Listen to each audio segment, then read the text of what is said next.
Welcome to another Founder Wisdom Pod with Danny Nathan. He's founder and CEO at Apollo 21. Interesting background he has. Serial founder, was a teacher at some point as well. We're going to talk about that pivot and being sucked in the black hole of startups. Full website he has, you can go check it out, apollo21.io. This pod is brought to you by my podcasting company that's called podfire.com. If you want to start and scale a podcast, go to podfire.com. We do it the unconventional way. If you're not onto podcasting, you're missing out for real. No FOMO. It's just a pure ikigai and a broken ATM. Podfire.com. I was about to call you Nathan. How about that for a brain F? Danny, welcome to the pod. Tell us a bit more about yourself and about Apollo 29. 21. But yes, thank you. I'm happy to be here. So Apollo 21 basically sits somewhere between a business consultancy and a product design studio. So we work with our clients to help enable scale either by building technology to solve operational challenges or by helping companies scale through the creation of new ventures. So we help launch startups out of larger companies, help build venture building efforts within larger organizations. And then we also have a venture studio arm, aptly named Apollo 21 Ventures, where we build a lot of our own products that we carry through to launch, and also work with a couple of founders here and there to help them bring their ideas to life. Why Apollo as a business name? Apollo 21 hit me for a couple of reasons. One, I was thinking about the idea of moonshots and the old adage that everybody's trying to reach for the stars. And if you dig into the history of the Apollo program, the last scheduled Apollo mission was Apollo 20. The last one that actually flew was Apollo 17. And it just seemed like a nice segue to me to think about Apollo 21 as the next iteration of that effort and helping people achieve their moonshots through our business ventures and things like that. And so it all kind of aligned along with an interest in, all things space and the idea that that really is sort of the final frontier. And, so is a lot of what venture builders and business builders do is kind of looking at what the next frontier of their industry or their efforts are. And so I felt like there was some really interesting alignment across all of those ideas. And let's cover your eclectic career, freelancer at first, then editor and blogger, then art director, then teacher, which brought you to Makeable for 5 years, and then you launched your first startup into food. I Want to Numb. Tell us about that. Yeah, I started my career in advertising actually, and realized very quickly that the most fun you'll ever have in advertising is during ad school. And so I spent a couple of years kind of struggling to find my purpose in the advertising world, and finally threw up my hands and decided that it was time to move on. And started exploring where to go after that. Thought about going back for another degree. I was really interested in industrial design at the time and the idea of creating things that were tangible that we could touch.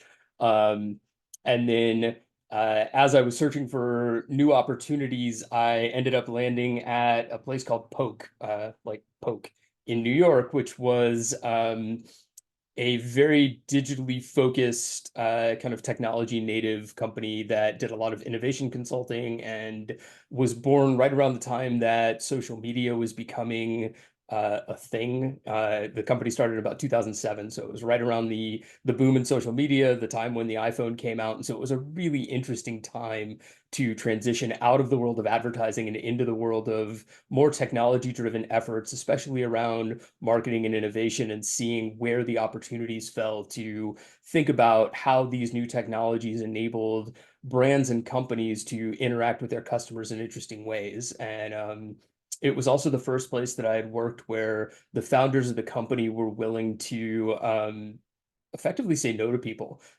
We had a couple of really interesting RFPs cross our desks that we took kind of a contrarian view in responding to. I remember one that always stands out to me is Fujifilm, the camera company, sent us an RFP asking us to pitch building them a new photo sharing website. And this was in the heyday of Flickr. And our response to them was sending them a box of photos of folks around our office, actual physical prints. And on the back of every photo in the box, we had scribbled the URL for our RFP response, which was www.thelastthingtheworldneedsisanotherphotosharingwebsite.com. And that kind of response was exemplary of how we approached problems at Poke and the perspective that we took in terms of what did companies have the license to publish? What did the world need at that time? And it was a really refreshing take on the world for me, kind of formulated my view and my perspective on the world really from that point forward in my career. And that led to some teaching opportunities. And then as we progressed in that world at Poke, we started working with a lot more startups, which got me interested in that world. And that then led to the creation of I Want a Nom, which was less a startup and more a side project, but it was effectively Pinterest for recipes. And we launched it not too long, I think, before Pinterest had come out. And eventually they came along and, as I like to say, ate our lunch the whole way through and really kind of knocked us out of the market there. But it was a really fun effort and a fun foray into what it takes to build something on your own and how to attract an audience and things like that. So that's where I kind of first cut my teeth in the world of startups.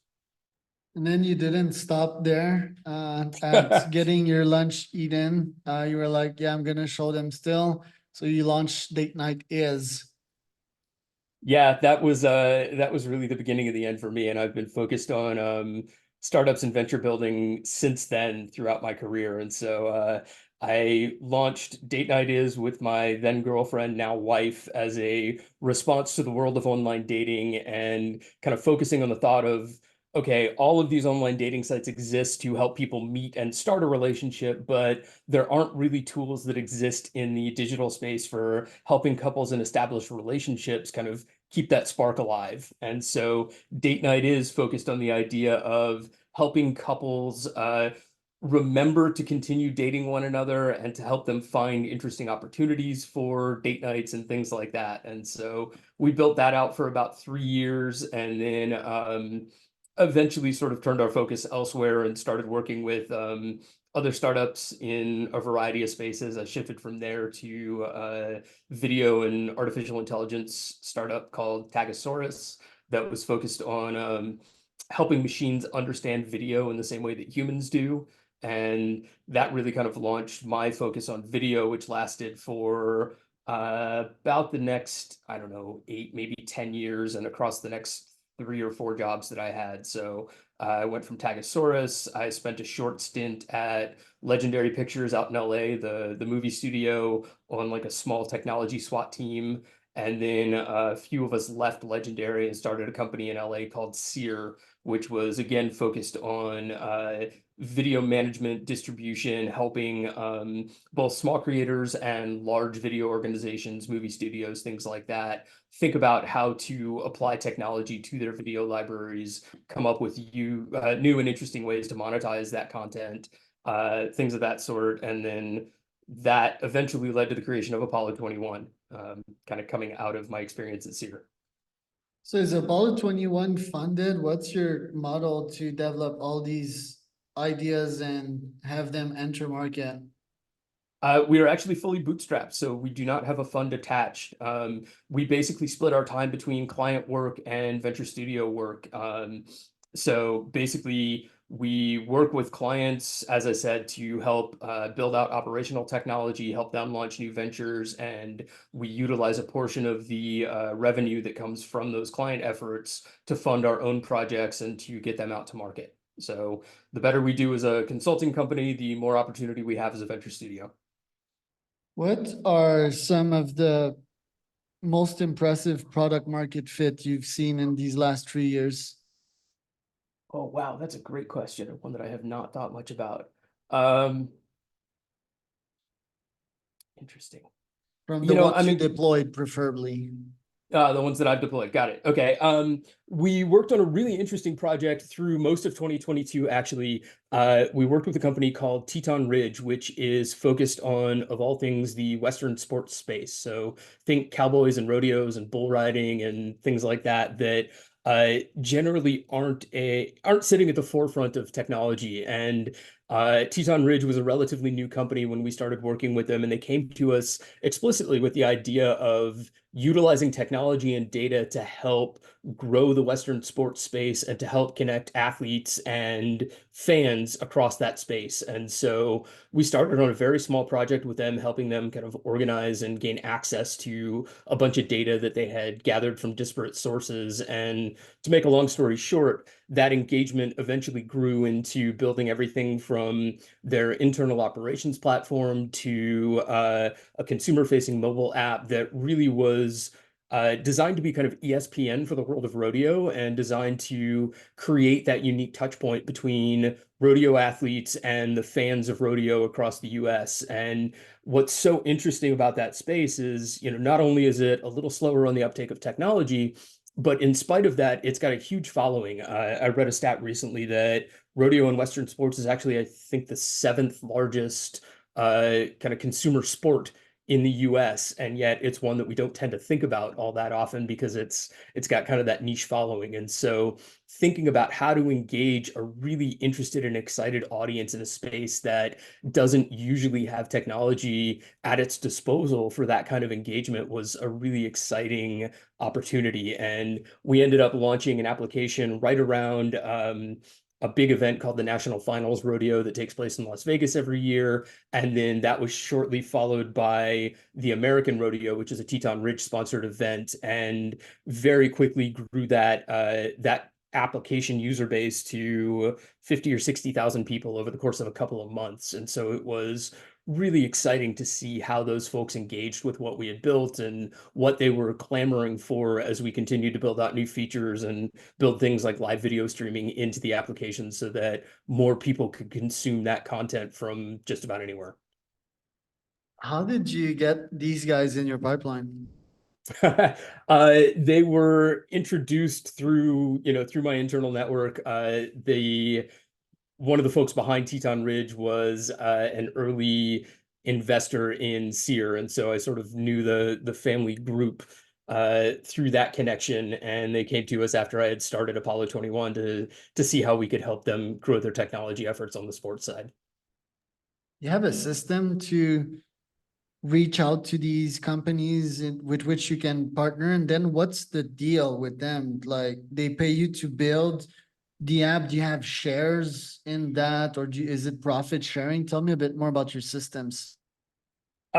So it's interesting that you're kind of tapping on the sales opportunity there. And to be quite frank, that's something that we're still exploring and still working on. If anything, it has probably been one of the most difficult aspects of our business in terms of finding the opportunities, helping them understand what we can do for them and why we're different from a standard, software development shop. And I mean, let's be honest, there's hundreds, if not thousands, of software development shops in every city at this point. And I think part of what sets us apart is that we really view technology as kind of a secondary aspect of what we do. The business consulting and the business understanding is very much the first step of any engagement that we have with a client. And so we collaborate. I like to say we collaborate relentlessly with our clients and really kind of embed ourselves into their teams to understand what their business needs and their business goals are. And then we work with them to build the technology to fulfill or to solve those needs and problems. And so sometimes that is, work for hire, kind of standard. You pay us, we build it, you own it, that type of thing. As we get more into the venture side of our business, we do have equity splits for some of the projects that we work on. And it really just kind of depends on what stage of the business our client is at and what their appetite is. And to be frank, what their financial capabilities are in terms of either paying in cash or paying in equity. And so we're open to both of those solutions and we enjoy working in both scenarios, but it does change the relationship a little bit when you start talking about taking an equity stake and we start to view it as much more of a partnership and even more so than what I described a moment ago in terms of our relentless collaboration. I think that we would view ourselves as deeply partnering with even our work for hire clients, but we take that a step further with our venture partners because we see it as kind of a personal investment of ourselves into whatever that business is working on. And so we really need to be firm believers in that business and that opportunity in order to kind of take that stance of, equity is in lieu of cash. Yeah, I need to show you my product market fit system and get your feedback on that. Could be quite Oh yeah, interesting. I'd love To to see it. me, it seems that you take like your strengths, right? And you probably take some referrals or from all the experience that you accumulated in your career, and some opportunities come to you that way, and then you're evaluating them and you're taking a contrarian stance on these projects, which is very much needed, right? And sometimes, well, I think a lot about AI and AGI, but I don't think it can compete against that human factor, like when you're cream of the crop and you have these odd ideas from these accumulated human experiences, which now AI cannot grasp. You often Hmm. think about AI and that human magic, and when is AI going to catch up, or if AI is going to catch up to that human magic? Yeah, absolutely. We think about that a lot. A lot of our work is focused on helping companies streamline operations, helping them define processes and think about the kind of the collision between technology and the human aspect of what their business is doing. And so, given where we are today, a lot of our clients and potential clients come to us with questions around how do they implement AI?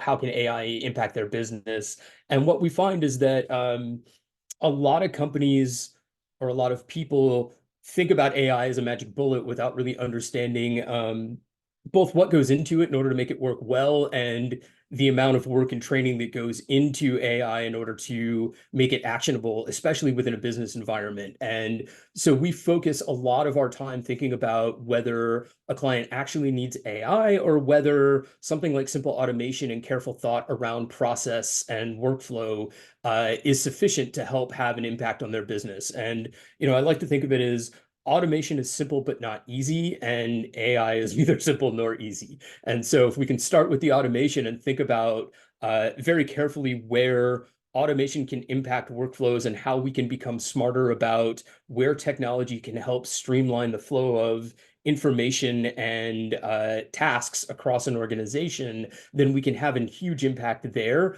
and we can set the foundation for how AI might impact those workflows in the future. But often we find that when folks are asking us for AI, it's not actually what they need. It's just what they think they need based on, all of the chatter that's happening out in the world today.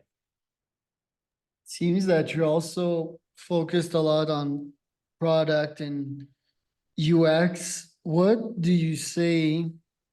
Because I'm obsessed with startup studios as well. I'm one theoretically, just that my approach, I love no code and I love getting the best bang out of my energy buck. So I just check the market and I'm evaluating opportunities to build a product, a very bare bone product in 1 or 2 hours with no code that can bring me shit tons of money and a bunch of clients. So what do you think about that approach in identifying, a specific need? For example, okay, I email tons of people and podcasters lists, right? Like podcasters lists, there's no like clear way to get them right now in this market. And I Mhm. have a tool to get them and send these lists to people. Some people sometimes are willing to pay for these lists, but I still give them out for free. I don't think I should be doing that. So what about if I just start a fancy Airtable with a bunch of podcast lists in different segments, right? Let's say tech podcasters, marketing podcasters, and sell these, and then have some kind of back end to that. So once they buy the list, then I would email them out like, hey, do you want me to reach out to them? It's not Right. necessarily like a SaaS, but it could be like almost fully automated. What do you think about these very simple and bare bones startups business idea for a startup studio like mine, vs going all in, going really deep, developing an app, and investing like 1,000 hours in a couple of months to just to have a beta version? I'm a huge fan of what you're describing, and I think that, a lot of people get caught up when we think about aspiring entrepreneurs and the view of what it means to become an entrepreneur today, a lot of people are overly focused on the technology side of it and lose sight of, what it takes to actually create a business. And what you've just described is really more of the perspective of, let's build the business first. How little work can I do to create an actual business that generates revenue, that provides value for customers, that proves that there is a need for the thing that I'm talking about creating, and then expanding upon it. And so the idea of, oh, well, if I start with a simple list that either I give away for free and therefore create value, create a community around the value that I am offering, or even if you decide to charge for it as kind of a first step towards monetization, I think it's a great way to kind of validate that idea. And then what you've described makes perfect sense in terms of building a more service-oriented business on top of that. So, oh, here you have the list that I found for free. Let me connect you with the right people and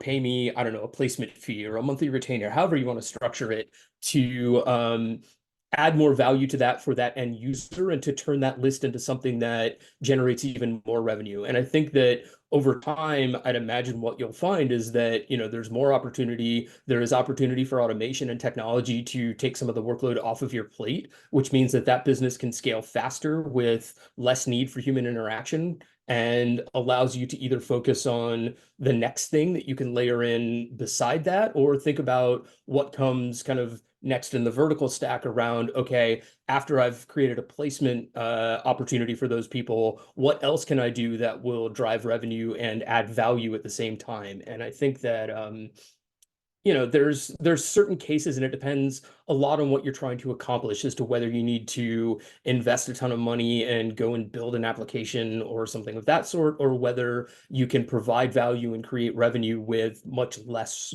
kind of upfront work. And I think that neither one is wrong by any stretch. And I think that in a lot of ways, what you've described is arguably the quote unquote right way to do it, because it follows the lean methodology almost to an infinite extent of how little can I do and how much can I earn off of that kind of effort before you start worrying about what else needs to be layered in and what the cost driver is to do so.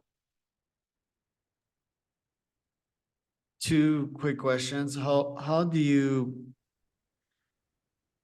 can you be a contrarian without being a pessimistic asshole is the first one. um, I think that being contrarian doesn't necessarily mean being pessimistic, but it means attempting to bring an alternative view or a new perspective to something that most people don't see when they approach that question or that problem. And so it's not about being pessimistic, although I think that in our industry, saying no has a lot of power and asking why has a lot of power. But it doesn't have to be done from from an adversarial perspective. It can be done from a constructive perspective, and it can be done in a manner that reinforces the idea of, well, have you thought about this? Or yes, and as opposed to no, full stop, I don't want to pursue that idea, or I think your idea is dumb. And, I how many ideas have we seen that have become massively viable businesses that most people would have looked at and said, that's stupid. We don't need that. I mean, Airbnb. look, totally Airbnb, look at the entire world of social media. I mean, I can't imagine that, in the before social media came around and before the technology to support it was around, there can't be that many people that were looking around going, oh, we need a place to collect all of the world's people in the digital space so that they can spout whatever's on their mind. And when Twitter first started, I can't remember how many people at the time had a first tweet of, well, I'm sitting on the toilet, and I believe the prompt when Twitter came out was, what are you doing right now? And they were answering the prompt, but like, at face value, did the world really need it? Probably not, but it has now shaped culture and shaped, the world of technology and how we interact with other people in ways that are arguably, unchangeable at this point. It has changed the way that people look at and interact with the world and how they connect with people around the world. And so something that was arguably silly or unnecessary that started with the question of what are you doing right now is now massively important. Yeah, it's all about visions, right? Like Visionaries, that's why we need them in society. They have that vision, they've seen the light, and then they bring it back to the masses. If you don't see the vision, if you just see it as, an answering a stupid question of what you're doing right now, of course, you're not gonna stick to it. But as soon as you see that friend's post and see that this friend normally he wouldn't share that with you because he's at work, because it's a facet of him that you don't know, and you're like, oh, it's cool that Johnny's having a coffee there with this other friend, and then you're hooked. You can't stop looking at it because as humans, we're voyeurs, voyeur in French. We love seeing others' lives, and compare, and we're social beings very much, and that took like a visionary to understand that and bring it to the masses. So yeah, genius stuff. The last question, and yeah, I'd love your empathy angle to contrarianism. You can be contrarian and still be gentle and be nice and add value to others. It takes practice. Last question. Do you want to stay boutique or do you want to scale? We definitely want to scale. How much I think is kind of the question for us. And I think that part of what we're aiming for is reaching a scale where we kind of find a happy medium. I want to be able to support our clients, and I want to be able to continue with this idea of relentless collaboration and becoming a part of the team that our clients have in order to bring value to them.